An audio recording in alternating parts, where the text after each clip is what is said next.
Charleston, July 4th, 1839. The city's heart pounds beneath a mantle of gunpowder and magnolias, the air thick with the scent of roasting pork and spilled wine, every window aglow with candlelight. In the grand houses, men in broadcloth toast to liberty, their voices rising above the percussion of rockets that split the summer night. One man counts the hours, not the fireworks. His name is Samuel, though few will say it aloud after tonight. In the plantation kitchen, sweat rolls down his temples as he salts a haunch of venison, his fingers brushing the meat's grain, the salt gritting between his skin and the flesh. The copper pots and iron skillets, burnished by 1,000 meals, glint dully in the lamplight, casting mottled shadows on the plaster walls. Charleston's elite fill themselves on stories of birthright and freedom, their forks scraping fine china, their laughter cresting and falling like the distant tide. The city's cobblestones still hold the day's heat. The air is close, almost suffocating, as if even the sky is holding its breath. In the kitchen, Samuel exhales slowly, his bare feet cool on the slate floor, his eyes flicking to the door every few minutes. He reaches for the salt cellar again, a common object, unremarkable, save for what it conceals. The cook, perhaps sensing something amiss, has gone quiet, polishing pewter with a rough cloth. The rhythm of work is both shield and prison. No one thinks to mark the moment when Samuel's tally quietly rises.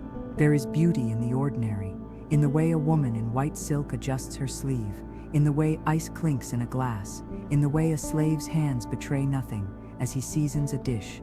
Accounts suggest 12 men will taste Samuel's work before sunrise. The records name them only as property owners, their wealth and arrogance as fixed as the iron cuffs the sheriff keeps in the lockup. Their faces are flushed with drink, their coats stretched across broad shoulders, their conversations braided with boasts and business. In the kitchen, there is no boast, only calculation. Samuel measures his breaths, his pulse steady, his mind moving from the roast to the root cellar, from the cellar to the cistern, from the cistern to the gate. He watches, listens, waits for the first cough, for the first uncertain glance, for the first clue that his act has registered. The city hums with merriment, the noise a narcotic lullaby. No one notices when the serving boy passes the tray lopsided, his hand trembling. The meat is passed, the wine poured, the first toast drunk. The fireworks burst overhead in blue and gold, echoing across the harbor, casting the city in a spectral glow. Could a man at the center of such noise ever be truly seen? In Charleston, a master knows every detail of his holdings, the height of his cotton, the yield of his cane, the number of bricks in his chimneys. Yet in the kitchen, a slave's motions become invisible, folded into the architecture of service. Samuel moves from task to task.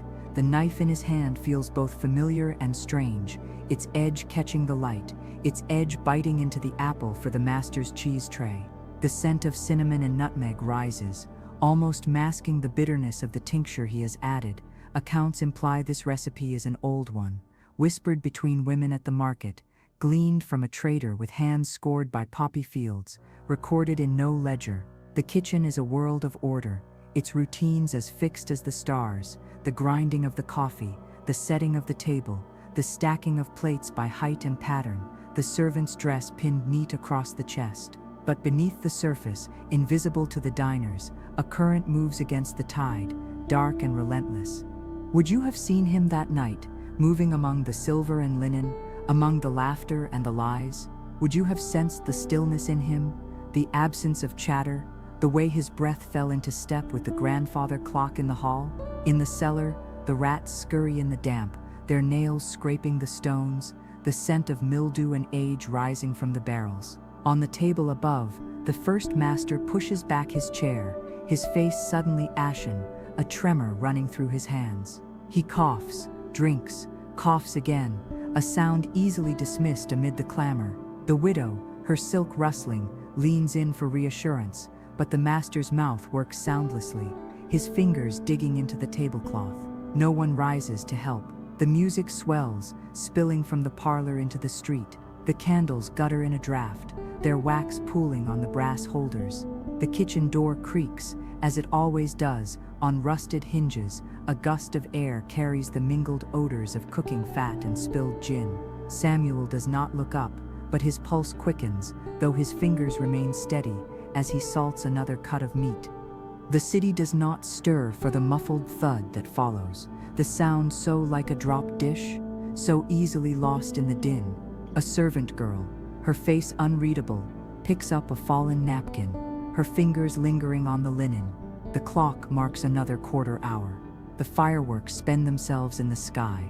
A final salvo, a brief silence, then murmurs of admiration and relief. In the kitchen, a hand, Samuel's, brushes the rim of the salt cellar, fingertips tracing its curve, as if to etch the moment into memory. The night is not yet over. The storm gathers just beyond the harbor, but for now, only Samuel knows its true direction, its weight, its teeth. The air tightens, the city unaware, the earth turning beneath them all, indifferent as iron. Everyone can hear the silence between footsteps on Charleston's shell paths, yet only now does the city notice the quiet in its own kitchens. The plantation stirs with a rumor that tastes metallic, not quite sweat, not yet blood, but anticipation that curls through the hallways like smoke from a banked fire. The morning after the feast, the overseer's boots ring on the floorboards, and a new stillness gathers in the slave quarters as if each breath is rationed. Samuel ties his apron, his hands unhurried, his back to the door. Sunlight slants through the shutters, catching the dust motes that dance above the flour sacks and iron kettles. Out back, hounds nose at scraps, their nails clicking on brick. In the great house, a maid pinches her skirt between thumb and forefinger and waits for someone to speak. The widow of the dead master demands answers before breakfast is served, her voice pitched high enough to carry through the pantry door. A doctor, summoned from town, sniffs at the dregs in a coffee cup and frowns. Was it indigestion, or something sharper, more deliberate? He runs his hand over the fine linen of the tablecloth, the weave soft, the fabric unmarked, every thread in place. In the kitchen, Samuel lifts a spoon from the boiling pot, letting droplets fall onto the slate hearth, where they hiss and disappear. His gaze flicks to the pantry, to the small ceramic jar tucked behind barrels of molasses, its lid crusted with salt. Accounts suggest poison was rare in Charleston, punishable by death, yes, but more often imagined than discovered. The city's laws were strict. Any slave accused of harming a master faced trial by a jury of property owners who valued their own survival above all. The cook, a woman who had kneaded grief into bread for 20 years, watches Samuel from the corner of her eye, her lips pressed tight, her rolling pin creaking against the dough. The kitchen smells of yeast and lard, of mornings after feast days, when even the ashes hold the scent of burnt sugar and cinnamon. Samuel listens for the scrape of the overseer's stool, for the creak of the ledger's spine, for the question that has not yet been asked. He breathes in, breathes out, each exhale measured, each gesture deliberate, no different from any other morning. Would you start a rumor if you knew it might save your own life? Or would you swallow your knowledge, let it turn to salt in your mouth, to iron in your veins? The widow, resplendent in her mourning silks, sips sweet tea and insists there must be some mistake. In the background, a clock ticks mindlessly, and the plantation waits, suspended between suspicion and routine. The oven door swings open, letting out a draft of warm air that rustles the pages of the ledger left on the counter. The overseer counts heads, notes absences, writes numbers in neat columns. Everything is accounted for, or so it seems. The clink of a teacup on saucer breaks the silence, sharp as a dropped coin, and Samuel crosses to the window, his shadow stretching long across the scarred work table. No one speaks his name, and for now, he is only a pair of hands, only a murmur in the kitchen's quiet war. The storm has not broken, but the air is heavy, the city still as a held breath, the night's noise fading into memory, into the long silence that will follow. 3. Ledgers and lies. Plantation records do not tell stories. They keep accounts. In the overseer's office, the ledger's pages crackle as they turn, each line an entry, each name a price paid in silver or in flesh. Samuel's purchase is noted in a clerk's script. Male 28Y, skilled $600. No mention of his hands, quick and sure with a knife, nor of the scars crosshatched on his back from the overseer's whip. The office smells of ink and dust, of paper aged yellow at the edges, of sweat ground into desk wood over decades of calculation. Outside, cicadas grind their wings in the noonday heat. A horse stamps in the yard, its harness jingling. The plantation is silent, except for the scribe's quill, scraping the page, inscribing absences and debts as immutable as the tide. The rules that govern Samuel's life are written in the same steady hand that documents cotton bales and livestock. Charleston's slave code demands curfews, bans assemblies, prohibits literacy, small laws, small tools, but sharp enough to draw blood if challenged. In the kitchen, Samuel reaches for a bottle of vinegar, the glass cool against his palm, the sharp scent cutting through the kitchen's warmth. He remembers the day he was brought here, the rough hemp rope around his wrists, the sun hot on his bare shoulders, the overseer reciting numbers from the ledger as if they were scripture. Now, as he wipes down the tabletop, the grain of the wood worn smooth beneath his hand, he wonders whose name will be struck from the book next. The ledger is supposed to be complete, but one page is missing, torn out, perhaps, or burned. The overseer, his sleeves rolled above meaty forearms, frowns as he searches for a date, a detail, a confession. The plantation is built on such ledgers, on the fiction that every life can be reduced to entries and exits, to numbers marching in neat rows, yet silence itself can be an act of defiance, a missing page, a story half told, a man whose worth cannot be calculated in coins. In the kitchen, Samuel lifts a knife, the blade catching the light, the edge sharp enough to slice a thread from a sleeve or a line from a page. Would you burn a story to save yourself? Or would you let it live in the quiet between entries? In Charleston, names can be erased, but some memories are too bitter to disappear. The plantation is silent, but not empty.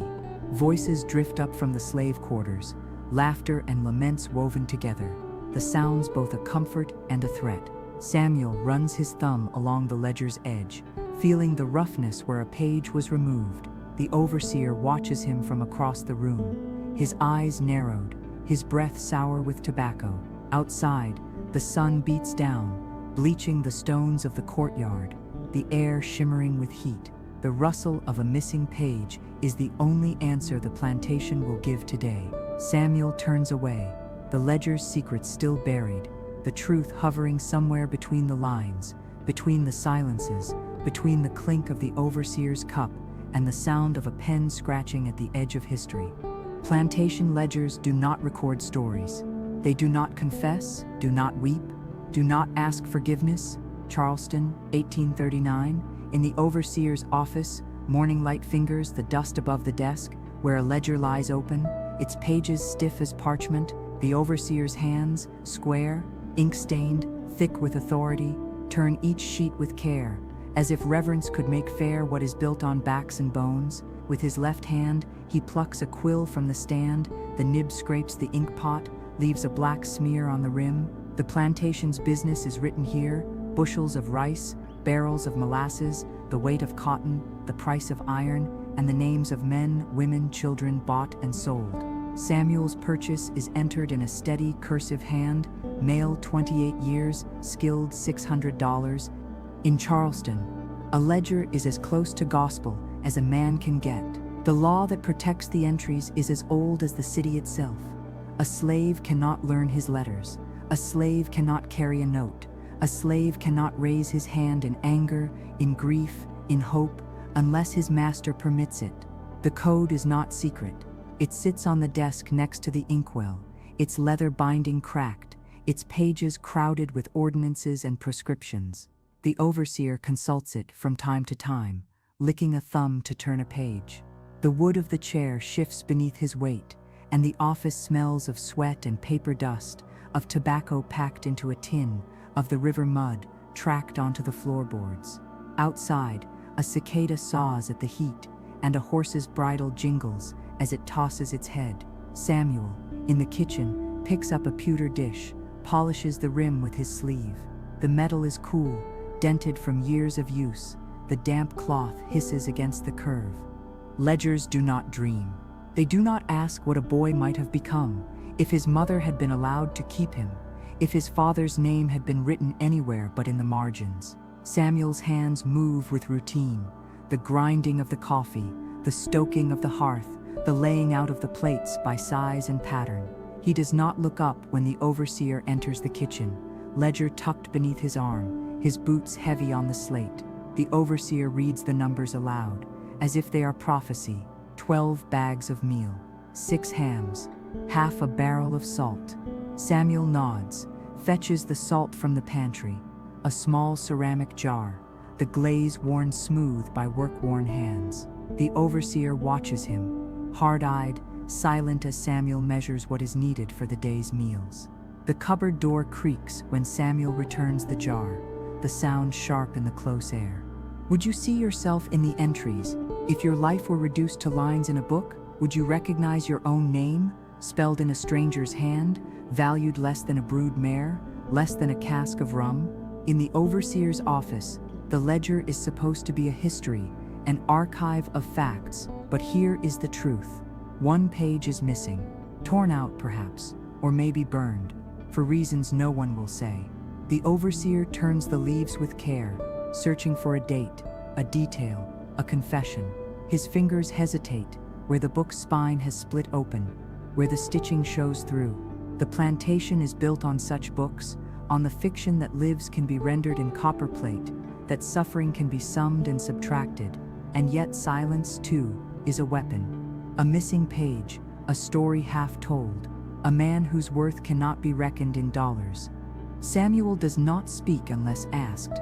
He wipes down the kitchen table, his brow damp, the cloth scratching over the wood. His hands are steady, his breath even, only the slight tremble at his wrist betrays anything amiss. He remembers arriving here, remembers the rope rough around his wrists, remembers the overseer reading aloud from the ledger, male, 28 years, skilled, $600. Now, as he works, voices drift in from the quarters, songs and laughter, the clatter of spoons on tin plates, the low murmur of talk, stories the ledger cannot, will not record. In the office, overseer's attention lingers on the missing page, his eyes narrowing, as if he might divine from the scars of the spine what has been lost. He drums thick fingers on the blotter, glances toward the kitchen, where Samuel is counting the days, quietly, in his head. Accounts suggest that punishment was meted out in the morning, after the bookkeeping was done, before the workday began. The whip, the stocks, the branding iron, each had its place in the ledger. Each was noted in a column, tidy as the cotton rose. But when a man disappears, when a story is erased, nothing remains but the silence, the blank space between entries, the faint scent of ink and ash that lingers in the office. Samuel returns the cloth to the basin, the water clouded with grease and salt. He hears the overseer's chair scrape, hears the ledger snap shut. He does not turn to look. The plantation's secrets are held between the entries, in the missing pages, in the names crossed out and rewritten, in the ledger's spine that creaks when opened, like a gate in the night. Would you believe everything written in a book if you knew some pages had been removed? In Charleston, some stories are too bitter to keep, too dangerous to repeat. Samuel picks up a knife, tests the edge against his thumbnail, sharp enough to split paper, to cut cloth, to free a line from a page. He places it in the block, blade first, handle worn by years of use. The overseer steps into the courtyard, ledger under his arm, the sun beating down, the stones scoured white by salt and time. In the kitchen, Samuel stands at the window, his palms flat on the sill, the wood rough beneath his fingers. He listens to the rustle of the missing page, listens to the silence that remains. The truth is a prisoner, sometimes hidden in a ledger, sometimes spoken in a whisper, sometimes lost between the lines, between the creak of a hinge and the scrape of a quill, between the overseer's boot on the stair and the sound of the river, relentless, unknowable, turning the plantation's secrets over in its current, in the quiet dark beneath the dock. Samuel's life had always been measured in tasks, each one a ritual as old as the plantation. The morning after the first death, he washed his hands in the basin by the door, the water gray from kitchen sweat and ash, his skin puckered to a cold sheen. He paused a moment, feeling the weight of the lye soap, its crumble and scent. Beneath his fingertips, the ridges of old scars gathered the faint light. The kitchen was quiet still. The fire banked, the scent of last night's cooking layered over with something sharper, more metallic, anxiety, or the brine of anticipation, or perhaps just the salt ground into his palms from a decade of labor.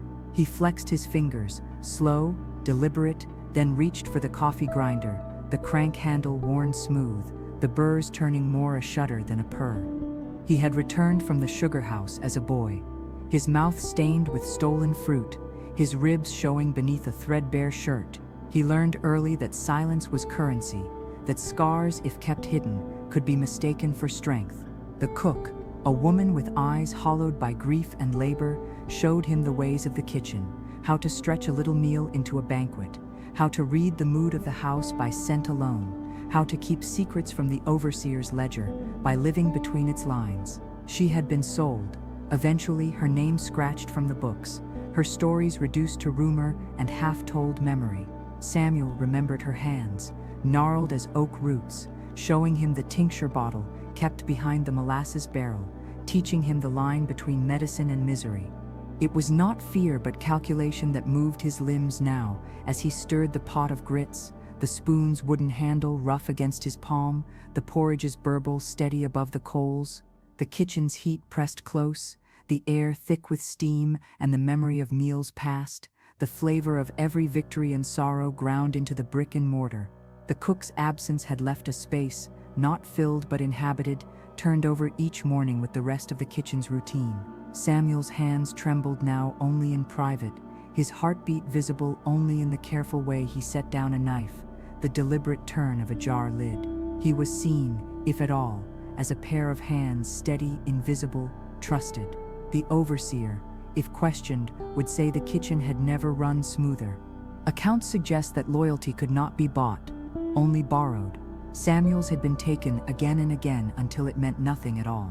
He ground a pinch of dried leaves between his fingers, the bitterness redolent of roots, of earth, of nights spent foraging beyond the garden wall, of his mother pressed close, her breath a prayer in the dark. He remembered the fever that took the overseer's child, the medicines whispered by a woman who spoke the Gullah tongue, the doctor's useless powders and incantations. He remembered the overseer's gratitude and the whip's kiss that still ached behind his knees in frost-bitten months. Samuel had learned, through the slow turning of the years, that kindness was a kind of debt, but cruelty was certainty itself. He arranged the carved spoons, the silver knives, the linen napkins in their iron rings. He filled the salt cellars, the grains clinging to his fingertips, tiny shards of sea or bone that stung the raw places where the lye soap had been laid in hard. The salt, like every other small torture, was meant to cure, to cleanse, to bring the rot to the surface. The cups and plates, the fat roasting on the spit, the tureen of oysters swimming in their own brine, each was both sustenance and instrument, vessel and verdict. The kitchen's order was a fiction, but Samuel maintained it anyway, out of habit, out of self-preservation, out of the old cold hope that there would be witnesses, that he would be more than the sum of his chores. Would you have watched him that morning, kneeling above the coals, his fingers poised above a pinch of white powder, his face calm as linen stretched to dry? Would you have seen the slow flex of muscle beneath his skin, the measured rise of his chest, the way a bead of sweat slipped behind his ear and vanished? The kitchen was a theater, the chores a play to be performed, the players rehearsed to the end of time. The overseer's boy, tousle-haired, peeped in from the scullery, hiding his smile in his sleeve as he snatched a bit of bread from the board. Samuel allowed it. The boy believed in kindness, not knowing it was a bargain struck long ago, when he was still curled against his mother's breast. The overseer's ledger, as ever, could not account for the human calculus. The boy's hopeful appetite, the widow's confusion, the doctor's frantic notes, the preacher's solemn hymns, it could not describe the way Samuel's pulse leapt in his throat at the sound of the overseer's tread, or the way he tucked the poison bottle into the heel of his boot, or the way grief and determination bound into a single knot at the base of his spine. The law, the ledger, the city, they might as well have been the wall against which Samuel pressed his brow each morning, testing its strength, looking not for weakness, but for sense. He lifted a cleaver, the blade as familiar as his own voice, and split the roast, the fat hissing as it seared. He seasoned it with care, his palms flat on the meat, working the salt and herbs into the flesh. The overseer's boy, restless, climbed onto the dough box, swinging his skinny legs, whistling a tune he'd heard the field hands sing. Samuel allowed himself a nod, a flicker of something almost like warmth, not pity, but memory, a relic of innocence that could not survive the reckoning to come. The pot boiled over. He scooped out the grease, his fingers scalded, his breath even.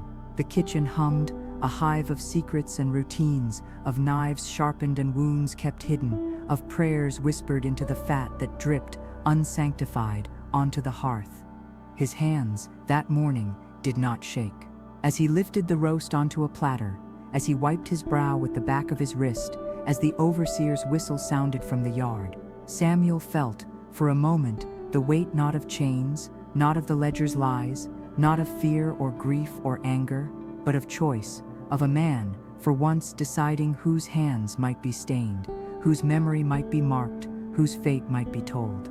The scrape of the spoon against the cast iron sounded like a church bell, distant, measured, calling the island to attention. Samuel's hands, steady, stir. Samuel's hands, sure, bind, not just the roast, not just the future, but himself, the overseer, the boy, the city, every soul at the master's table, into a single, unbreakable story.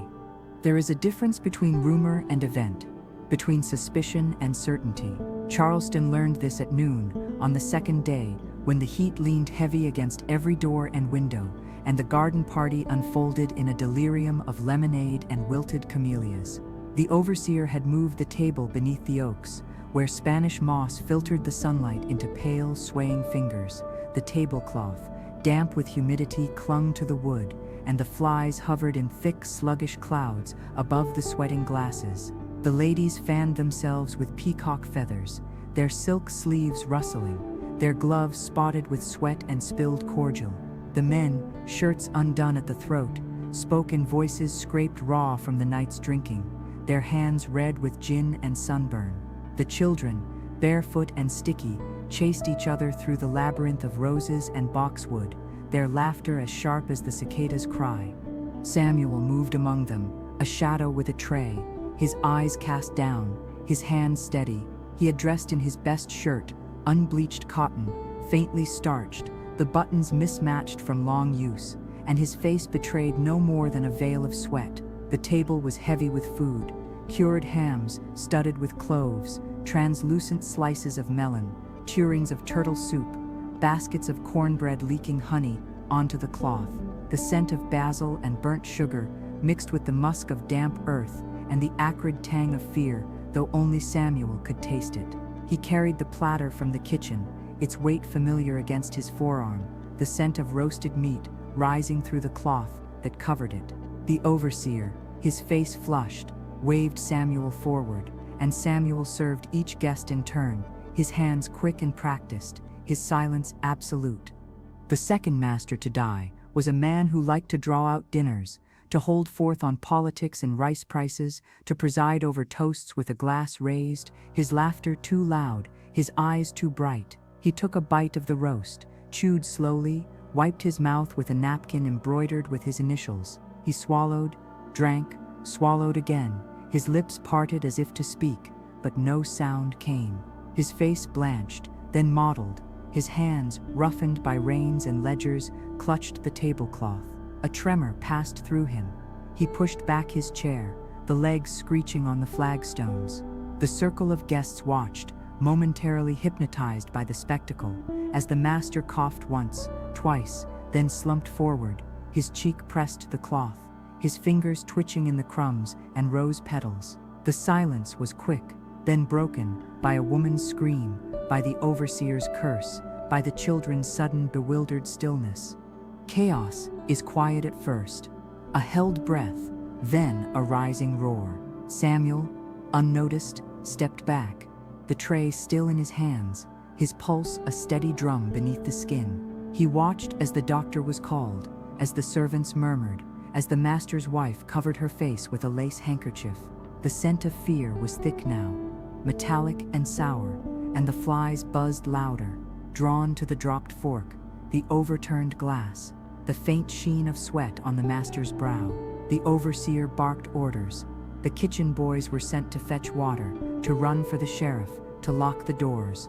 The slaves, who had been scattered among the party, were herded into the sugar house, a brick building, windowless, its iron door clanging shut behind them. No one spoke. The air inside was thick with the sweetness of molasses and the tang of old sweat, the dust motes swirling in the single blade of light that cut through the barred window. Would you have noticed Samuel, if you had been there, standing at the edge of the garden, his face impassive, his hands empty now, the tray left on the sideboard, forgotten? Would you have marked the way his breath slowed, as if counting the seconds between the master's fall and the overseer's command? In the sugar house, the slaves sat on rough-hewn benches, their backs to the wall, their feet bare against the cool brick. They spoke in whispers, their voices swallowed by the weight of the building, by the certainty that whatever happened next would be measured in blood and silence. The preacher, a man whose face was lined with prayer and sorrow, began a slow hymn, his voice rising and falling like the tide. The doctor, meanwhile, knelt by the table, sniffed at the wine, tasted a sliver of the roast, pressed his fingers to the master's neck. His brow furrowed, he spoke quietly to the overseer, their heads bent together, their hands moving in quick, nervous gestures. The city's laws were clear. A slave accused of poisoning faced death, but only after trial, only after evidence, only after the ledger had been balanced one last time. The law was a net stretched taut. It caught only what was visible, only what could be proved by a white man's word. The doctor's fingers, ink-stained and precise, wrote his findings in a small leather-bound book. The symptoms, the timing, the possibility of poison. He looked up, scanning the faces of the servants, lingering on Samuel's for a heartbeat longer than necessary. The overseer, his face dark with suspicion, barked another order. The slaves were searched, their pockets turned out, their cots overturned. The scent of molasses and sweat mingled with the fear, rising like mist from their skin, from the damp bricks, from the locked door. Samuel stood apart, his hands loose at his sides, his gaze steady. He remembered his mother's voice, telling him to keep quiet, to watch, to wait, to let the stories tell themselves. He remembered the overseer's boy, peering through the cracked door, his eyes wide with confusion and curiosity. He remembered the cook, years before, teaching him the difference between healing and harming, between sustenance and silence. The sugar house was filling now with whispers and rumors, with the scrape of boots on brick, with the soft, desperate prayers of men and women who had seen too much, lived too long in the margins of someone else's story.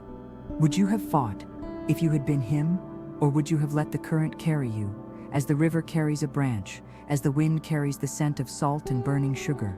The overseer's voice broke the stillness, calling for Samuel by name, demanding his presence at the table, where the dead man still slumped, his face turned to the sun. Samuel straightened his shirt, pushed open the door. The sunlight cut across his face, and for a moment, his shadow stretched long across the garden, across the table, across the body that no longer moved.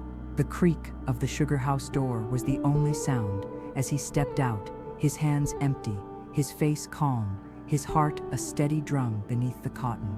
The overseer watched him, waited, wondered, and for a moment the scent of roses and funeral lilies and gunpowder hung over Charleston, suspended, as if the city itself were holding its breath, waiting for the next page to turn in the ledger, for the next story to be written, for the quiet, inevitable fall. Would you have heard the hush, if you had stood there, at the edge of the garden, at the center of the circle, at the door of the sugar house? The overseer, his hand on his pistol, his eyes on Samuel, waited for an answer, for a word, for a confession. Samuel, silent, watched the flies settle on the spilled wine, on the discarded napkin. on the cool, unseeing eye of the second dead master. The air was thick with salt and sugar, with fear and memory, with the scent of roses blooming, unchecked, at the edge of knowledge, at the border of silence, and the city, unaware, waited for the storm that had already begun. By the third day, fear in Charleston had a texture. It lingered in the soot that clung to the morning's wash basins, in the damp wool of the curtains drawn tight against prying eyes, in the stillness of the street where children no longer played marbles on the cobbles. The city's fury, once a rumor, now carved itself into the faces of patrollers and shopkeepers alike. Their boots struck the packed earth with a rhythm like a drumbeat, their voices hoarse from calling names and reciting laws. The air smelled of boiled coffee and candle wax. Church bells tolled for services no one attended. In the slave quarter, the usual murmur of morning chores was absent, replaced by the scrape of a broom over dirt, the occasional sigh of a woman rinsing out a ladle, the distant, uneasy caw of a crow perched on the overseer's roof. Samuel woke in the kitchen loft, his shirt stiff with dried sweat, his mouth parched. He listened. The usual sounds, the clatter of the cook's pans, the overseer's boy calling for the dog, the thump of the well bucket, were gone. The plantation, for the first time since the first death, felt exposed, a creature with its belly bared. Samuel padded down the narrow stairs, his bare feet silent on the treads, his hands brushing the whitewashed wall for balance. The kitchen, usually alive with the hiss of grease and the smell of rising bread, was empty but for the faint glow of a banked fire and the ghost of last night's supper. He dipped a gourd into the water jar and drank, the clay cool against his lips, the water tasting of river and iron.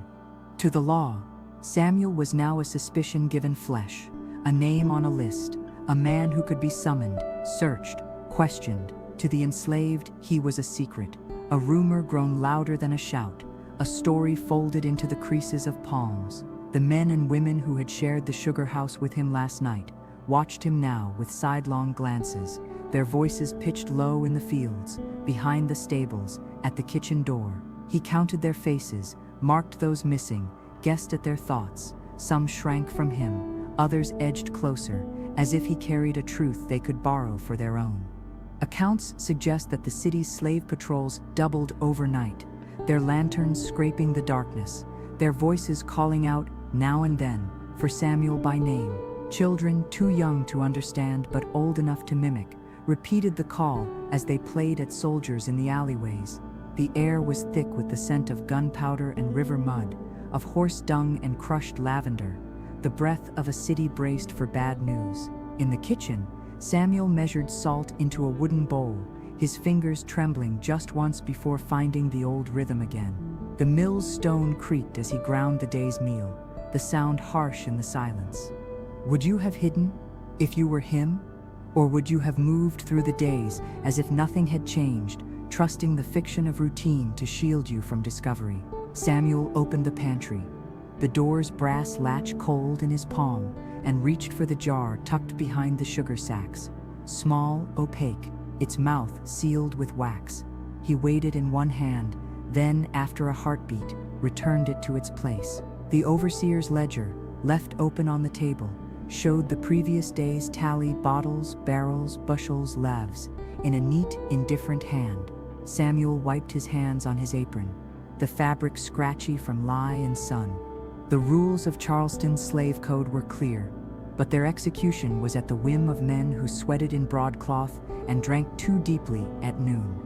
On the third day, the overseer summoned every man to the yard, their shirts patched and faded, their feet bare and dusty. He read from a list, called each name twice, watched each face for any flicker, any sign. Samuel answered when called, his voice steady, his hands loose at his sides. The overseer looked him over, grunted, and moved to the next. The sun beat down, unrelenting. The shadows at their feet were short, sharp, inescapable. A single fly buzzed at Samuel's temple, but he did not flinch. After the tally, the men were sent back to their chores, but the air was different now, charged with something unspoken. The women, too, went about their work, heads bent, voices hushed, their aprons swishing against broom straw and floorboards. In the barn, a foal nosed at its mother's flank, the mare stamping and snorting, her hide glossy with sweat and flies. The sound of the men's work, sweeping, carrying, hammering, hauling, was regular, practiced, but there was a tension in each movement, as if every gesture might be the last before the storm broke. Samuel, at the washtub, plunged his arms into the water, letting the sting of the lie erase the prickling of his skin, letting the rhythm of the work, scrub, rinse, wring, fold, carry him away from the place where fear and memory met. He thought of his mother, gone these 10 years, her face blurred by time, her voice remembered only in dreams. He thought of the preacher, who had counseled patience, and the doctor, who had looked away, and the overseer, who had not spared him a second glance. He thought of the city, its streets and shuttered windows, its alleys and taverns, its docks and churches, its ledger books and gallows. He thought of the silence that would follow, the quiet that would swallow his name, the way stories are lost in the turning of the years, in the shuffle of feet, in the scratch of a pen. Would you have told your story, if you could, or would you have let it fade into the air, into the rustle of leaves, into the quiet of the kitchen, into the scrape of mortar on pestle as Samuel, alone now, ground the roots into powder, his hands steady, his gaze distant, his heart a drum that no one else could hear? The plantation waited, the city waited, the law waited, but Samuel for the moment was still free to stir his own fate, to measure, to weigh, to decide. The sound of the pestle, grinding, grinding, was the only answer he would ever give to Charleston, to the world, to the storm that gathered, invisible, inevitable, just beyond the reach of the lanterns, just outside the door. On the fourth day, Charleston turned inward, its oak-lined streets hushed, its shutters latched, its church bells ringing only on the quarter hour, as if time itself had slowed beneath the weight of the sheriff's presence. In the overseer's parlor, amid the horsehair furniture and oil portraits of men long dead, the law was read aloud, not as warning, but as promise. The sheriff's voice was roughened by chew and brandy, the words measured, the vowels clipped. Any slave found to have administered poison to any white person, or to have conspired in such act, shall suffer death. The city's code had hardly changed since cotton and cane ruled its fortunes. The punishment for poisoning was always death, but rarely enforced, rarely spoken, until now. The parlor smelled of tobacco and beeswax, of sweat and old paper, of the fear that crawled up the spines of the gathered slaves.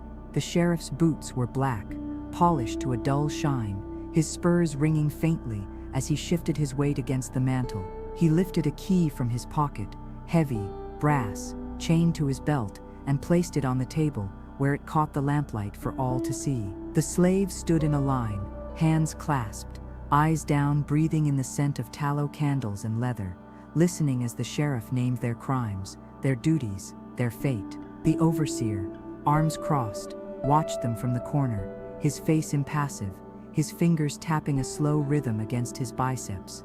Samuel had been moved from the yard to the root cellar behind the kitchen, a damp, windowless vault where potatoes and beets sprouted roots in the dark, where the air smelled of earth and mold in the buried past. He sat on a crate, his knees drawn up, his hands resting in his lap, his fingers exploring the splintered wood beneath him, the rough fibers, the sharp nails. The cellar was silent, but for the ticking of rats in the walls, the slow pulse of water in the cistern, the rattle of keys in the sheriff's pocket overhead.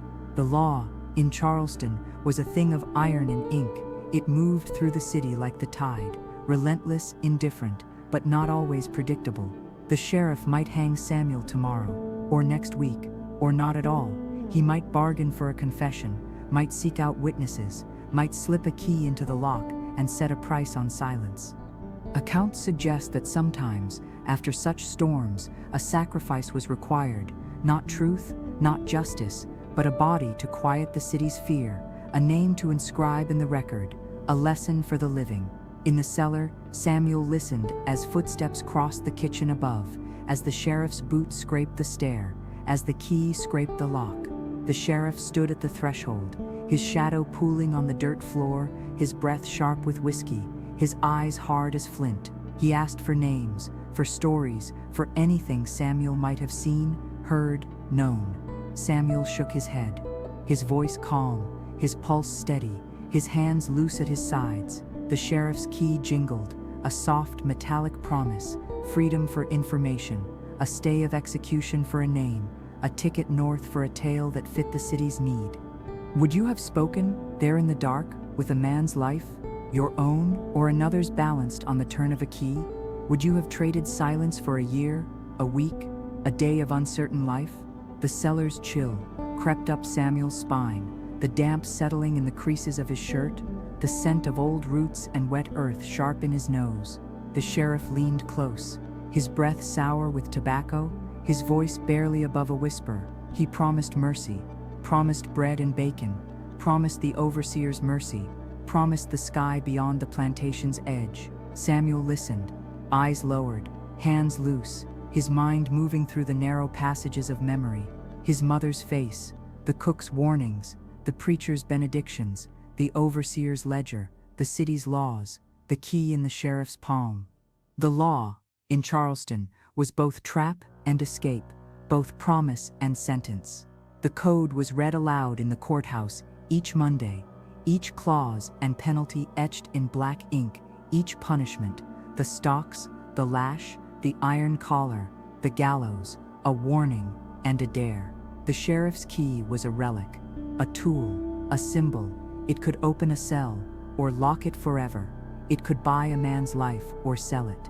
In the cellar, the silence stretched, long, heavy, expectant. The sheriff shifted, sighed, tucked the key back into his pocket, where it clinked against his pistol. He turned, his boots scuffing the dirt, his shadow retreating up the stairs. The door clanged shut, the lock rasped, clicked, held. Samuel sat in the dark, listening to the drip of water in the cistern, the scrabble of rats, the faint echo of laughter from the street above. The city, beyond the cellar's walls, was preparing for judgment, for the trial, for the verdict, for the pageantry of justice, Southern style. Samuel flexed his fingers, felt the grit beneath his nails, the pulse in his wrists, the slow, steady beat of life. The law was a thing of iron, of ink, of lead, but memory was a thing of salt, of blood, of breath. In the silence, Samuel breathed, waited, counted the hours, the footsteps, the turns of the key, each one a rumor, a promise, a story that would not be written in the ledger, would not be spoken in the courtroom, would not be carved in the stone above the city's silent graves. Would you have remembered the key, there in the dark, or would you have let it fade, like other promises, into the shadows cast by candlelight and fear? In the cellar, Samuel closed his eyes, listened to the sheriff's boots above, to the clink of the key, to the whisper of the law, relentless, inescapable, turning again, in the lock. The city waited, the code waited, the silence waited, but Samuel for a moment was free, not to choose his fate, but to remember it, to hold it in his hands, to taste it on his tongue, to feel its weight, its edge, its shape, there in the dark, where the law could not reach, where the world was still, and the next turn of the key, the next turn of the page, was only as certain as a man's breath, a man's silence, a man's story, waiting, always to be told. A doctor's notes rarely see the light of day in Charleston, especially when the truth they scrawl might burn brighter than the fevered gossip of the market square. The plantation physician, Dr. Parrish, kept a small, leather-bound journal tucked in the inner pocket of his frock coat, its pages yellowed with age, its spine cracked with use, the ink blotted and often hurried, chasing the chaos of a city steeped in sickness and secrets. He was a man of science, of lancets and laudanum, of cures that sometimes worked and sometimes didn't, of observations noted in a hand that wavered only after midnight, when the lamplight flickered and the night grew long. Samuel, locked in the cellar, could hear the doctor's boots on the staircase, the muffled scrape of the key, the heavy sigh that preceded each visit, each inquisition, each pause before the sentence would be written. The diagnosis entered, the man condemned. Dr. Parrish smelled of carbolic and cloves, his hands scrubbed pink, his fingernails rimmed black from ink and tinctures. He had treated slaves and masters alike, bled women in childbed, dosed children with paregoric, stitched wounds with catgut and cursing.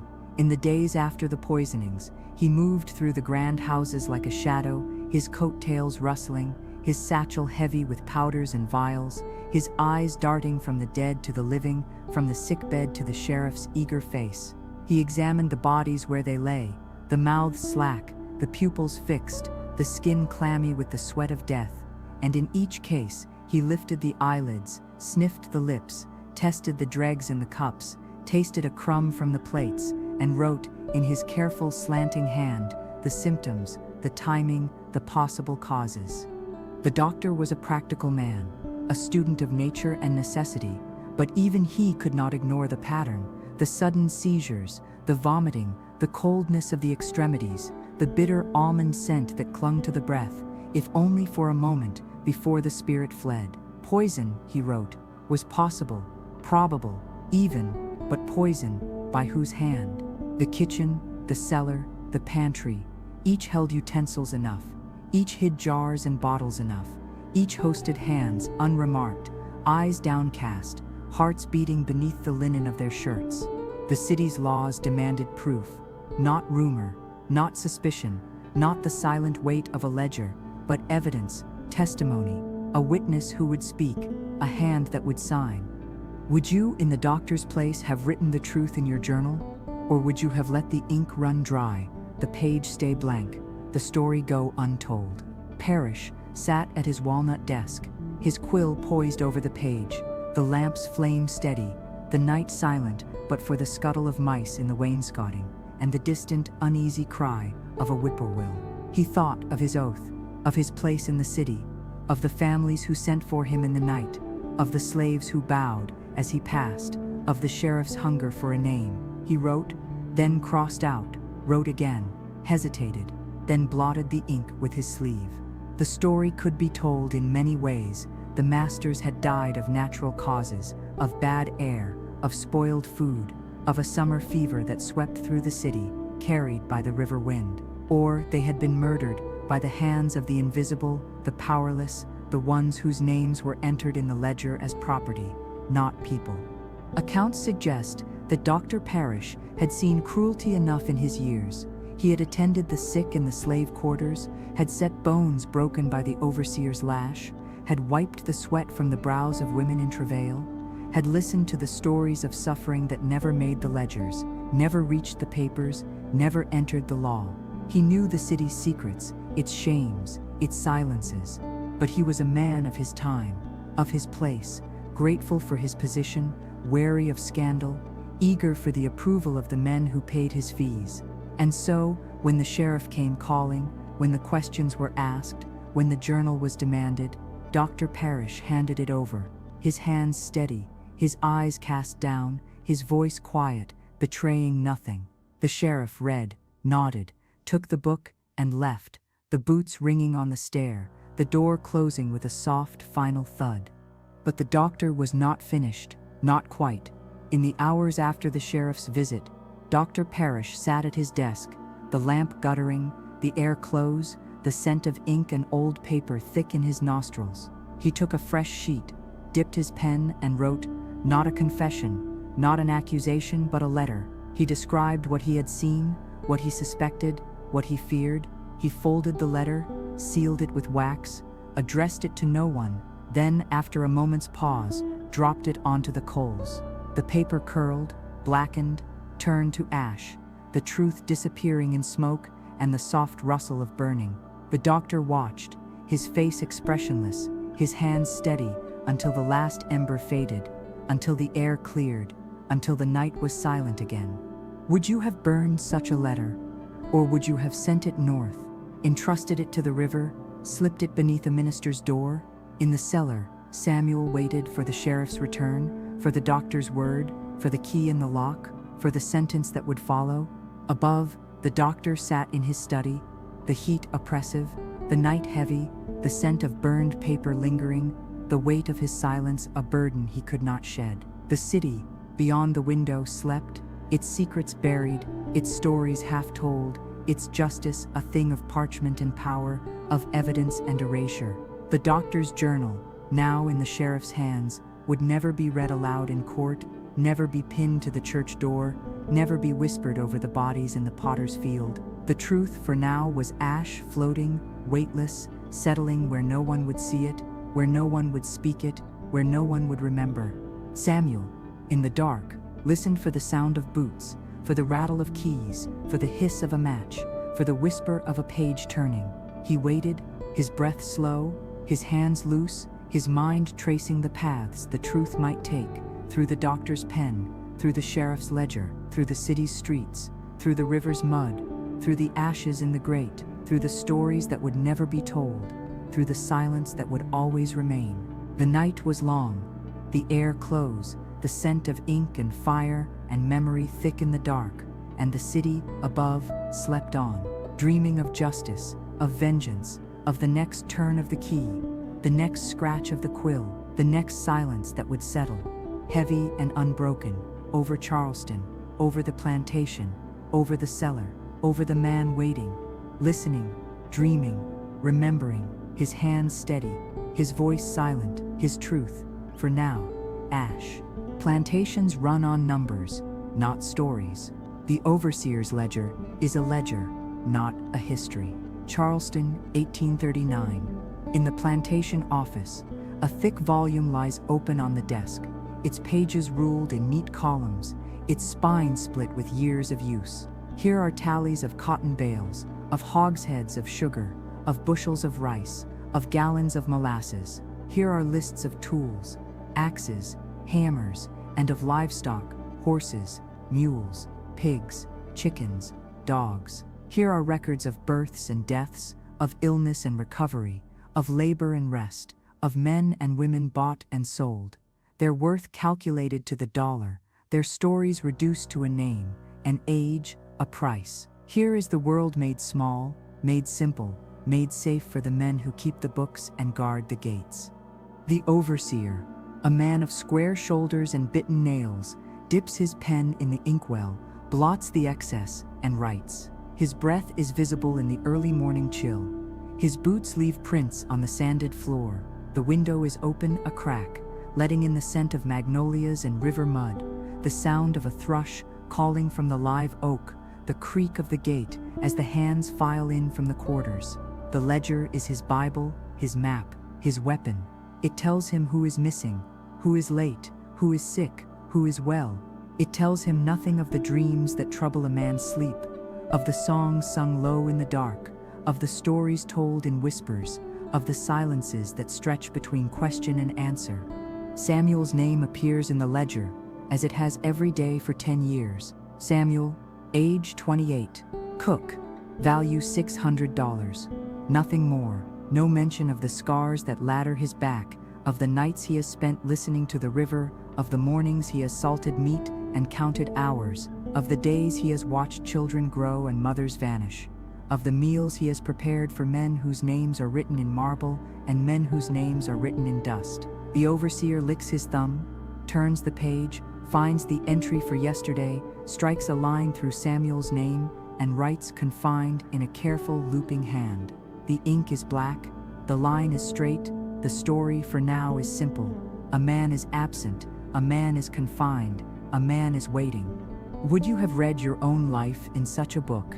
If the words were all that remained, would you have felt the weight of the numbers, the cold finality of the columns, the silence between entries? The overseer closes the ledger, slides it into the desk drawer, locks it with a small brass key.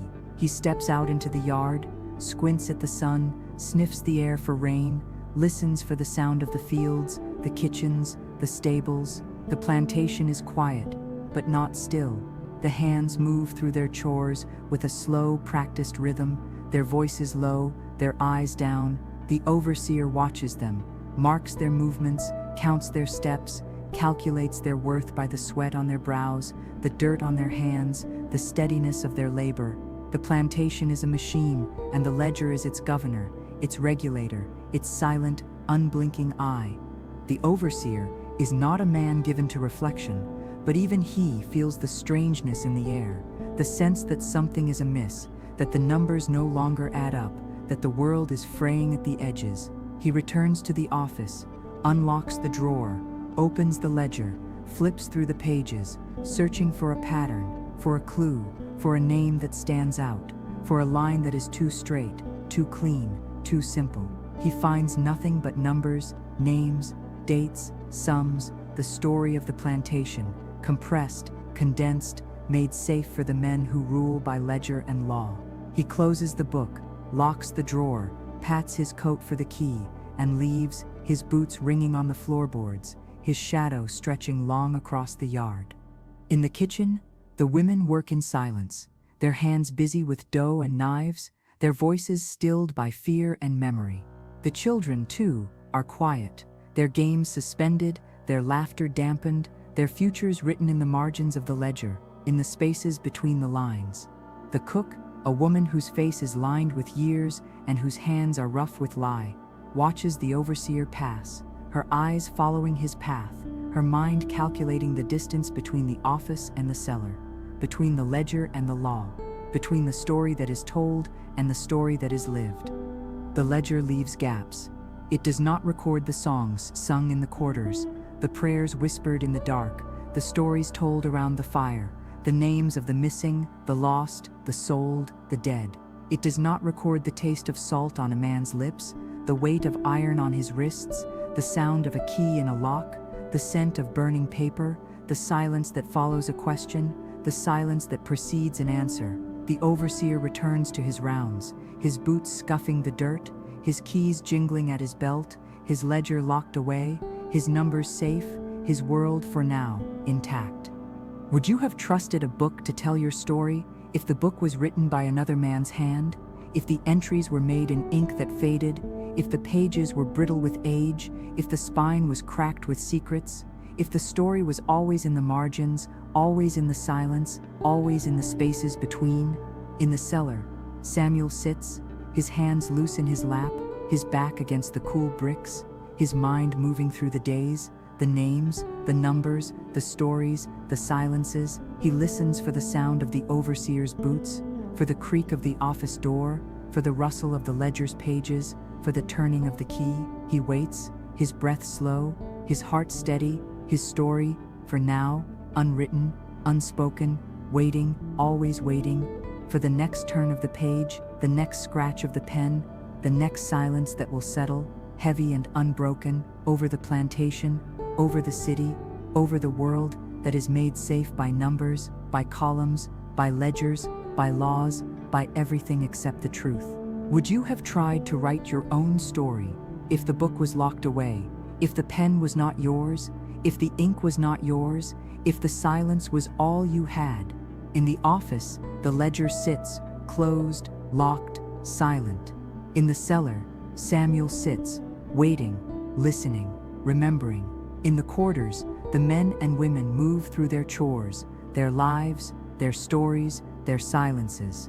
In the city, the church bells ring, the river flows, the sun rises, the world turns, the ledger is opened, the numbers are tallied, the story is told, the silence is broken, for a moment, for a breath, for a life, and then, always, again, the page is turned, the key is turned, the silence returns, and the story for now is unfinished, unwritten, waiting, always waiting, for the next turn of the page.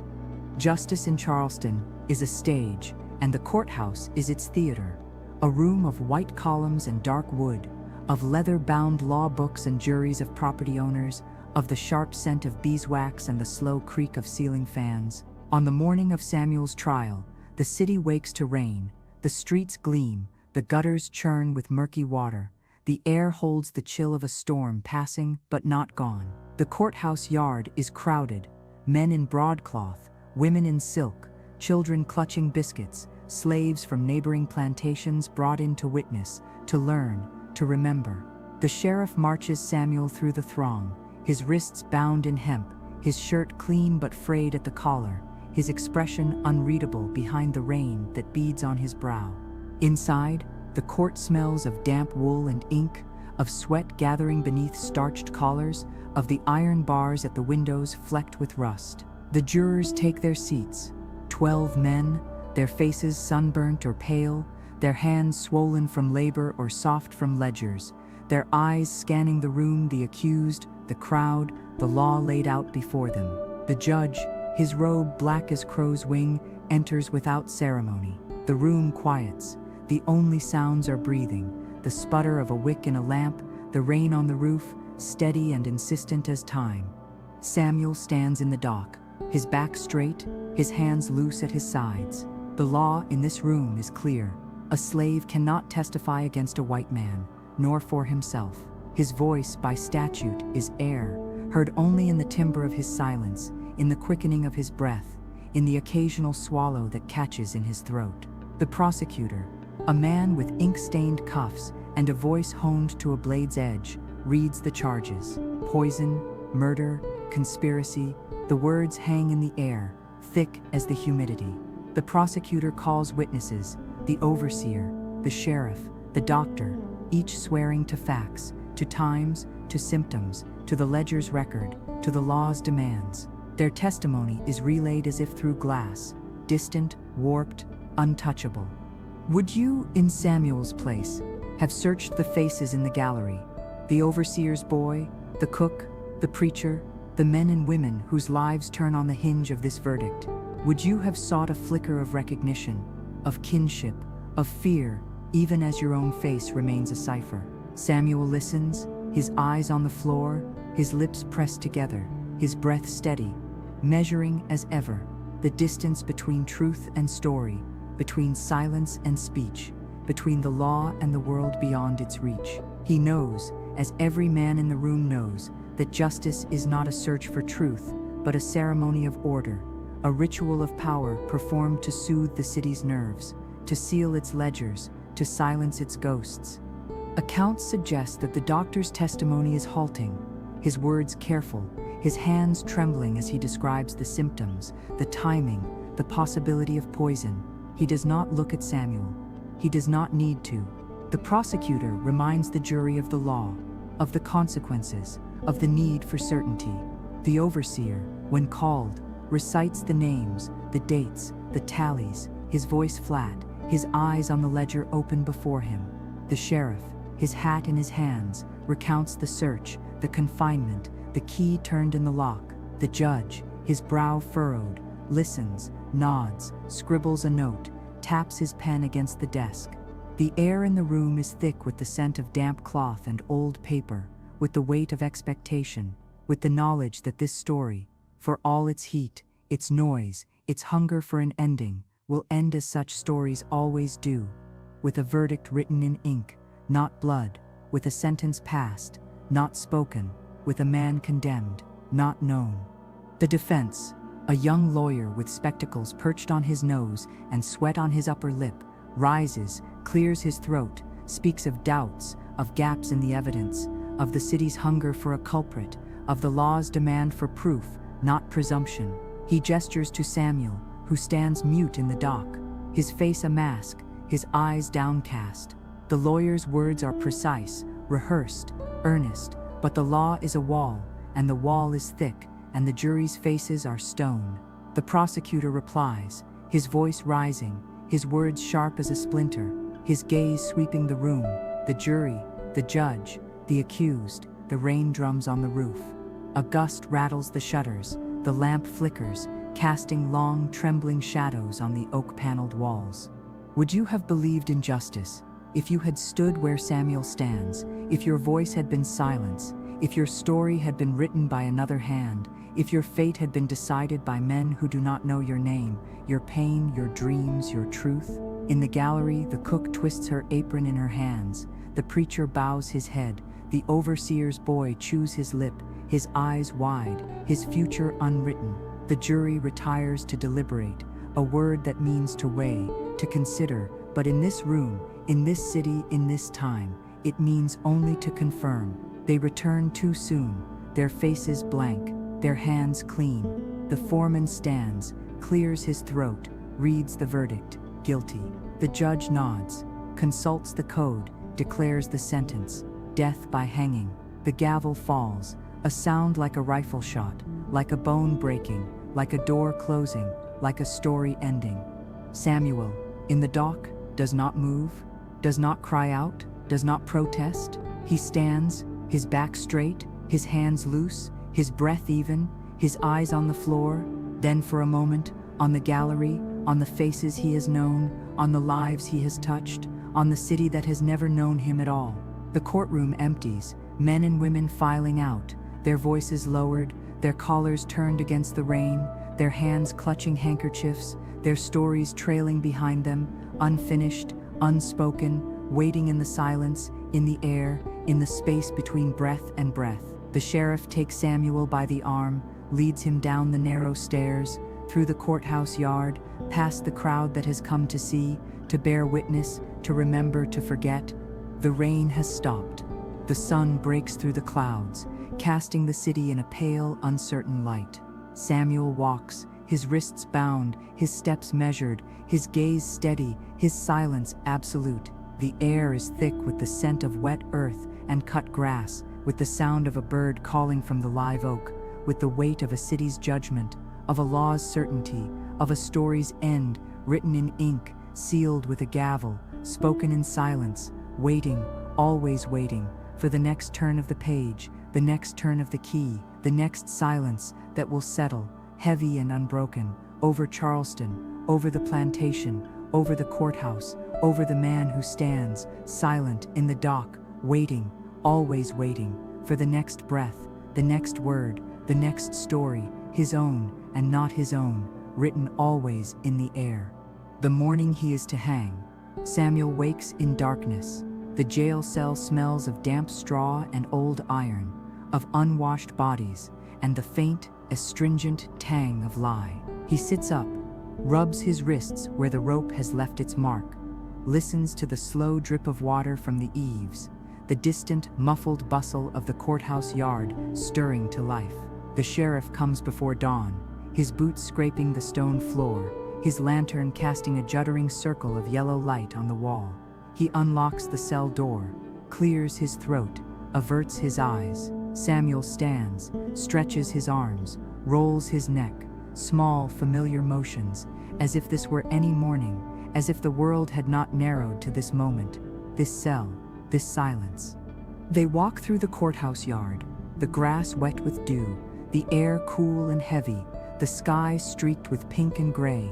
The crowd is already gathering, men in hats, women clutching shawls, children hoisted onto shoulders for a better view. The scent of frying bread and coffee drifts from a nearby stall. A dog barks, someone coughs. The sheriff's grip on Samuel's arm is firm, not unkind, as if he too is caught in the ritual, the necessity, the weight of the law's final word. They pass under the live oak, its leaves shimmer, catching the first light. The scaffold looms ahead, raw, unfinished pine, the wood pale against the dark earth, the noose dangling motionless, waiting. The preacher meets them at the foot of the steps. His face is lined with sorrow and something like defiance. His Bible is worn, its edges softened by years of handling. He murmurs a prayer, his words low, almost lost beneath the murmur of the crowd, the shuffle of feet, the distant cry of a jay. Samuel bows his head, not in piety, but in acknowledgement of the man, of the moment, of the silence that has carried him this far. The preacher's hand is cool and dry on his brow. The scent of lamp oil and old paper clings to his sleeves. They climb the steps. The wood creaks beneath their weight. A splinter catches on Samuel's bare heel. He does not flinch. He stands on the platform. The boards rough underfoot, the noose before him, the sky stretching wide and indifferent above. The crowd is quiet now, a sea of faces upturned, eyes bright with curiosity, with fear, with something like hunger. The hangman, a man Samuel has never seen before, his face obscured by a hood, his hands steady, adjusts the rope, tests the knot, steps back. The sheriff reads the sentence one last time, his voice flat, the words falling like stones into a pond. Samuel listens, his breath even, his hands loose, his gaze steady, not on the crowd, not on the sheriff, not on the preacher, but on the horizon, where the sun is just beginning to burn away the mist. Would you have looked away if you had been there? if you had seen a man stand in the gallows shadow, if you had heard the hush before the drop, if you had smelled the pine and the sweat and the fear, would you have closed your eyes, or would you have watched, as if your gaze could hold him, could save him, could remember him?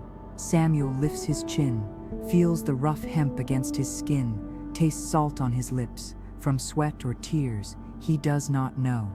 The wind picks up, rustling the leaves of the live oak, carrying the scent of the river, of the city, of the world he is about to leave. His pulse is steady, his mind clear, his hands at his sides, his back straight. He does not speak, he does not need to. His silence is his story, his refusal, his witness. The preacher steps forward once more, offers a final blessing, a whispered plea for mercy, for remembrance. Samuel closes his eyes, breathes in the scent of wood and dust and damp grass, the lingering trace of bread from the market stall, the faintest hint of magnolia carried on the breeze. He remembers his mother's face, the cook's hands, the overseer's ledger, the doctor's burned letter, the sheriff's key, the city's noise and silence, all of it woven into this moment, into this breath, into this final unbroken silence. The hangman adjusts the hood, the rope tightens, the crowd holds its breath. The last thing Samuel sees is a bird taking flight from the magnolia tree, its wings beating against the sky, its cry lost in the wind. The drop comes sudden, final. The rope jerks, the wood groans, the crowd exhales, a sound like the sea retreating, like a door closing, like a story ending and beginning. The body swings, limp, silent, the morning sun casting its shadow long across the yard, across the faces of the living, across the city that has judged him, condemned him, forgotten him, remembered him. The preacher murmurs a song. The sheriff turns away. The crowd disperses, their voices rising now, their footsteps hurried, their eyes averted, their hearts racing, their memories already rewriting what they have seen, what they have done, what they have allowed.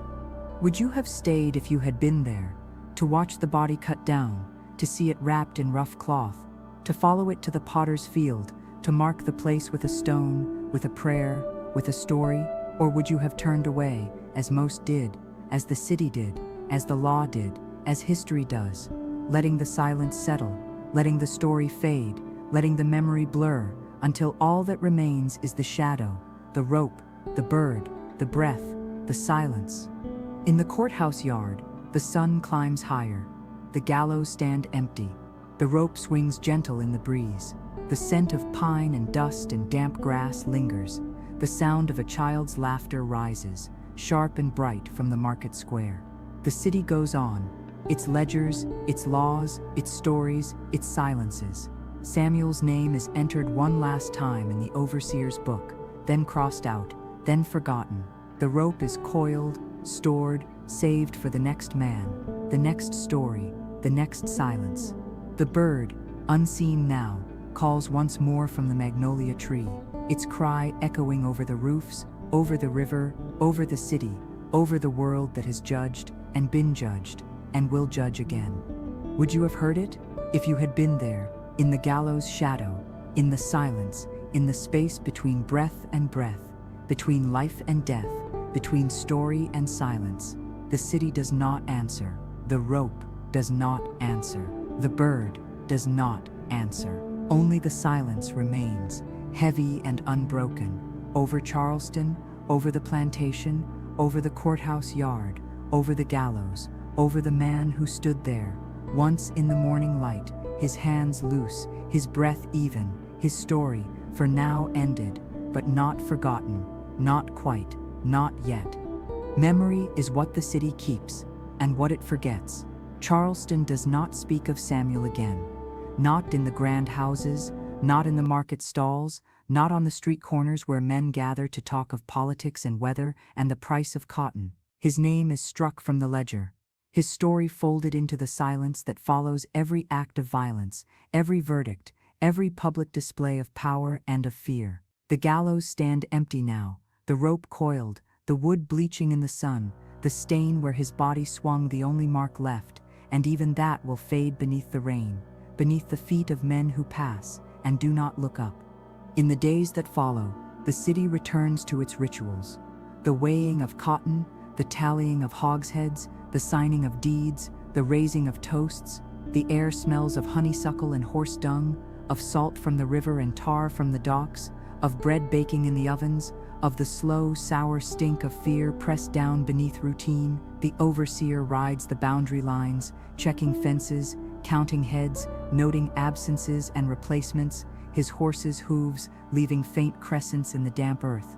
The ledgers are balanced, the stories are revised, the city's memory is sealed, as tidy as a shroud, as final as a law. But in the slave quarters, where the cabins lean together like old friends sharing a secret, Samuel's story does not end. The women whisper him to sleep at night. The men invoke his name at the edge of the firelight. The children dare each other to say it aloud at midnight, to see if his ghost will answer. The stories are never the same twice. Sometimes he is a trickster, sometimes a martyr, sometimes a man who wanted only to go home, sometimes a spirit who walks the riverbank, looking for the key to his chains. The stories grow in darkness, watered by silence, rooted in the earth that holds his body, unmarked, unclaimed, unremembered by the city that judged him. Accounts suggest that after such storms, Charleston forgets, or pretends to forget, to move forward, to bind its wounds with laws and ledgers and prayers. The city's amnesia is an act of will, one story replaced by another, one silence layered over another, one memory overwritten by the next. The overseer's records are clean, the courthouse's verdict is final, the doctor's notes are burned, the preacher's eulogy is vague, the sheriff's key is turned. The city's story is safe, its justice is served, its order is restored.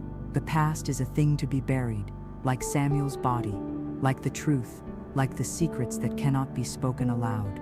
Would you remember, if you were there, the taste of salt passed hand to hand, the scent of damp earth after rain, the sound of a hymn hummed low in the dark?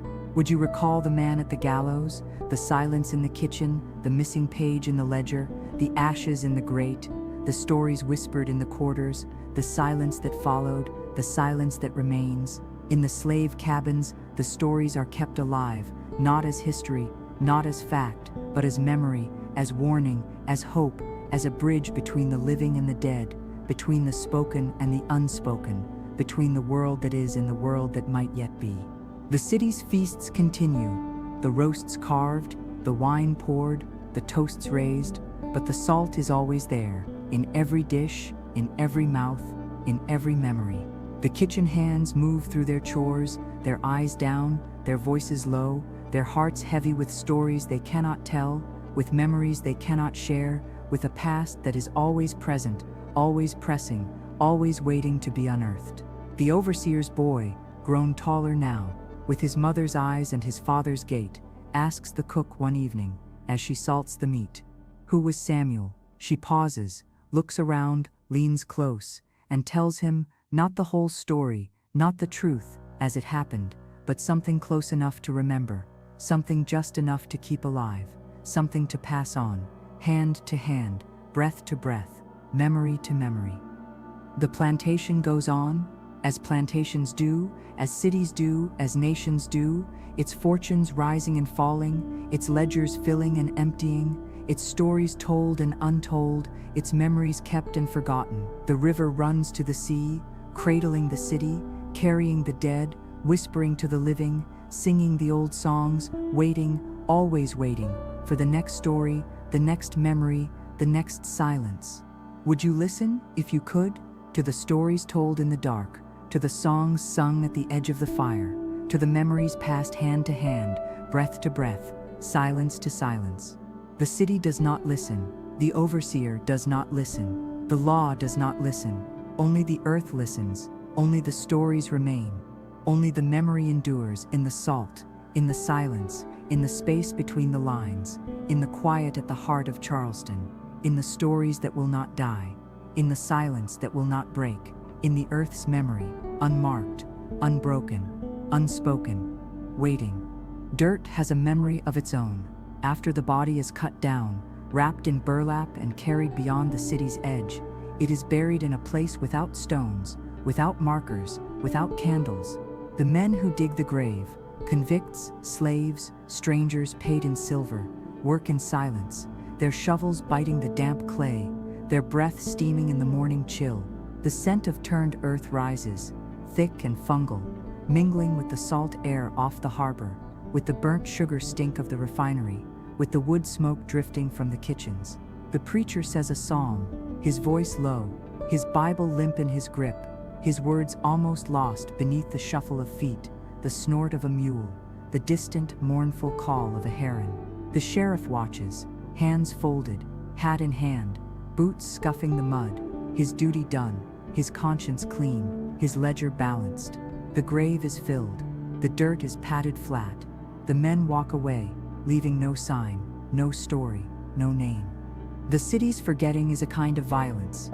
In Charleston, memory is measured in marble and in ink, in the names chiseled above church doors, in the portraits hung in parlors, in the deeds filed in courthouse drawers. For Samuel, there is nothing, no stone, no date, no epitaph, no epithet. The earth that holds him is anonymous, unremarkable, a patch of ground indistinguishable from any other, its only distinction, the absence of memory, the refusal of witness. The overseer's boy, curious, asks the preacher where Samuel is buried. The preacher, after a long silence, shakes his head, says only that the dead belong to the earth now, that the city has its laws, that the world has its ways. The boy, unsatisfied, runs to the edge of the field, looks for a mound, a marker, a sign, but there is nothing, only grass, only dirt, only silence. Rain erases what men will not remember. In the nights that follow, storms roll in off the Atlantic, soaking the fields, washing the paths, filling the grave with water, then with mud, then with the slow seep of time. The scent of wet earth and rot drifts through the slave quarters, through the kitchen, through the overseer's office, through the city's dreaming streets. The rain drums on the roofs, rattles the shutters, spills from the gutters, carries the stories of the dead down to the river, down to the sea, down to the places where stories go to be forgotten. The preacher, in his study, burns his notes, the paper curling, blackening, crumbling to ash, the smoke thick and bitter in the close air. The doctor, in his parlor, pours himself a drink, stares at the fire, lets the memories blur, lets the stories fade, lets the silence settle. The overseer, in his ledger, makes one final entry, then closes the book, locks the drawer, pockets the key, his duty done, his conscience clean, his world intact. But memory is not so easily erased. In the quarters, the women tell stories at night, not of Samuel's death, but of his life, of his hands, of his silence, of the meals he cooked, of the salt he measured, of the days he counted, of the hope he carried, of the choice he made. The children listen, wide-eyed, mouths sticky with stolen sugar, hearts full of questions, of fears, of dreams. The men, at the edge of the fire, add their own details, their own rumors, their own memories, of the overseer's ledger, of the sheriff's key, of the doctor's burned notes, of the preacher's silence, of the city's forgetting. The stories are never the same twice, never fixed, never final, always changing, always growing, always alive in the telling, in the listening, in the remembering. Would you have told such stories if you could? Or would you have let them fade like the stain on the gallows, like the scent of rain on dust, like the silence in the ledger, like the ashes in the grate? The city does not answer. The law does not answer. The overseer does not answer. Only the earth answers, in the worms that turn the soil, in the roots that push through clay, in the birds that call at dawn, in the river that carries the stories away, in the silence that remains, unbroken, unspoken, waiting. Accounts suggest that after such storms, life goes on, as it must, as it always does.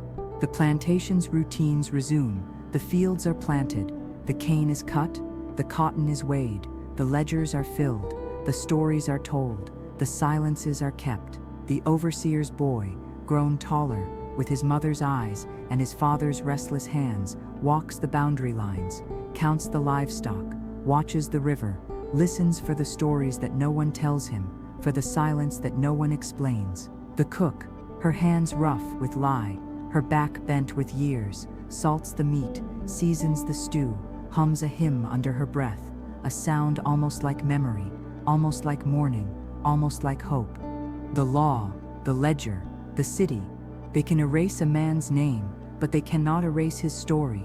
In the kitchen, the salt is passed hand to hand, from mother to daughter, from cook to child, from one generation to the next, a taste of memory, a sting of truth, a promise of something more. In the quarters, the stories are told at night, around the fire, beneath the stars, in the hush between breath and breath, in the space between the spoken and the unspoken, in the earth's memory, unmarked but unbroken, silent but alive. Would you remember, if you could, the unmarked grave, the rain on fresh-turned earth, the preacher's psalm, the doctor's fire, the overseer's ledger, the cook's salt, the stories told in the dark, the silence that remains?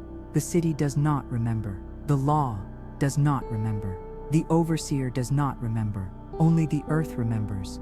Only the stories endure. Only the salt remains, a taste on the tongue, a memory in the silence, a story that will not die, a silence that will not break. Rain falls, the river rises, the earth turns, the stories live, the unmarked grave is lost, but the memory is not. The city forgets, but the earth does not. The law is sealed, but the story is not. The silence is deep, but it is not empty. The child, hands cupped, catches the rain, asks again, "Who was Samuel?"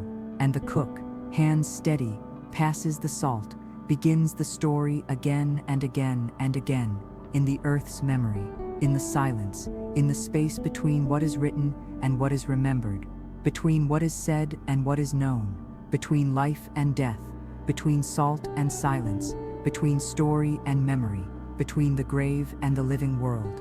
A year turns, and Charleston feasts again. The 4th of July dawns clear, the air thick with the mingled scents of gunpowder, roasting pork, and the briny breath of the tide.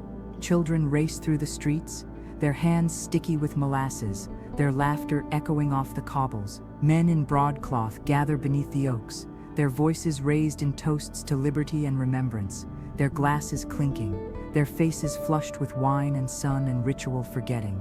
In the great houses, tables groan beneath platters of ham and oysters, baskets of bread, bowls of peaches swimming in syrup, silver pitchers sweating with lemonade. The city is a pageant of forgetting, mirth over memory, noise over silence, spectacle over truth. In the plantation kitchen, a new servant salts the meat. She is young, her hands unmarked, her eyes bright with curiosity and caution. The copper pots gleam, the hearth crackles, the scent of cinnamon and lard and sizzling fat fills the air. She moves from task to task, grinding coffee, setting the table, stirring the soup, her apron crisp, her sleeves pinned neat, her face a mirror of propriety and fear. She does not know Samuel, except as a name whispered in the dark, a story traded beneath the stars, a caution murmured in the hush between chores. She salts the roast, measures the meal, counts the hours, just as he once did, just as countless others have done, just as generations will do, their hands steady, their voices low, their stories untold. The kitchen is order and silence, routine and ritual, hope and resignation, all folded together, pressed down, smoothed over, as familiar as the grain of the table beneath her palms. Would you taste the memory in every bite, if you could? The salt in the stew, the bitterness in the coffee, the story in the silence? Would you listen for the past, in the murmur of the kitchen, in the shuffle of feet, in the creak of the pantry door, in the rustle of the overseer's ledger, in the hush that follows every toast, every celebration, every act of forgetting? The city does not listen. The guests do not listen. The law does not listen. Only the kitchen listens, only the earth remembers, only the silence speaks, in the taste of salt, in the weight of iron, in the sound of a child's question, in the space between stories, in the place where memory and forgetting meet. The plantation's routines are unbroken. The fields yield, the ledgers fill, the seasons turn. The overseer rides the boundary lines, counts the heads, notes the absences, replaces the losses. His horse's hooves leaving crescents in damp earth, his voice carrying on the wind, his ledger balanced, his world intact. The preacher delivers sermons on forgiveness and forgetting, on moving forward, on leaving the past behind. The doctor prescribes dross for sleeplessness, for fever, for the ache of memory. The sheriff's key chimes at his belt. The law's shadow stretches long. The city's forgetting is a performance, a ritual, a necessary fiction, a story told and retold until it becomes truth, until it silences the questions, until it erases the names, until it buries the past beneath the weight of celebration, beneath the gloss of tradition, beneath the fiction of reconciliation. But in the quarters, after dark, the stories persist. The women gather their children close, tell them of Samuel, of the poison, of the gallows, of the silence that followed, of the earth that holds him, of the city that forgot. The men, at the edge of the fire, add their own details, of the sheriff's key, of the doctor's burned notes, of the overseer's ledger, of the cook's salt, of the memory that endures in spite of forgetting, of the story that will not die. The children listen, wide-eyed, hearts racing, mouths sticky with stolen sugar, innocence and knowing colliding in the space between story and silence, between memory and forgetting, between the world that is and the world that might yet be. Would you pass the salt if you could, or would you hide it away, bury it beneath the floorboards, let it gather dust in the pantry, let the story fade, let the memory die? The city passes the salt, hand to hand, feast to feast, generation to generation, unthinking, unfeeling, unknowing, its hands clean, its conscience clear, its ledgers balanced, its world intact. But the earth does not forget. The kitchen does not forget. The quarters do not forget. The stories do not forget. The silence does not forget. The past is a poison and a promise, a memory and a warning, a story and a silence, always present, always pressing, always waiting to be tasted, to be heard, to be remembered. The feast continues. The toasts are raised, the glasses clink, the laughter rises, the city celebrates. But in the kitchen, the salt is always there. In every dish, in every mouth, in every silence. In the quarters, the stories are told, again and again, in the dark, beneath the stars, in the hush between breath and breath. In the fields, the earth turns, the crops grow, the rain falls, the river rises, carrying the stories away, carrying the memory forward, carrying the silence into the future. The past is not past, the story is not over, the silence is not empty. The child, hands cupped, catches the rain, asks again, who was Samuel? And the cook, hands steady, passes the salt, begins the story, again and again and again, in the earth's memory, in the silence, in the space between what is written and what is remembered, between what is said and what is known, between life and death, between salt and silence, between story and memory, between feast and forgetting, between the world that is and the world that might yet be. Would you taste the memory in the salt, if you could? The city does not answer. The law does not answer. The overseer does not answer. Only the earth answers. Only the kitchen answers. Only the stories answer. Only the silence answers. In the child's question, in the cook's hands, in the salt passed down, in the story beginning again, in the silence that remains, heavy, unbroken, waiting, always waiting, for the next hand, the next question, the next story, the next silence. The feast goes on, the city feasts, the world feasts, but the story is never over, the silence is never empty, the memory is never gone. The past is always present, always pressing, always waiting to be tasted, to be heard, to be remembered, in the salt, in the silence, in the story, in the earth's memory, unmarked, unbroken, unspoken, waiting.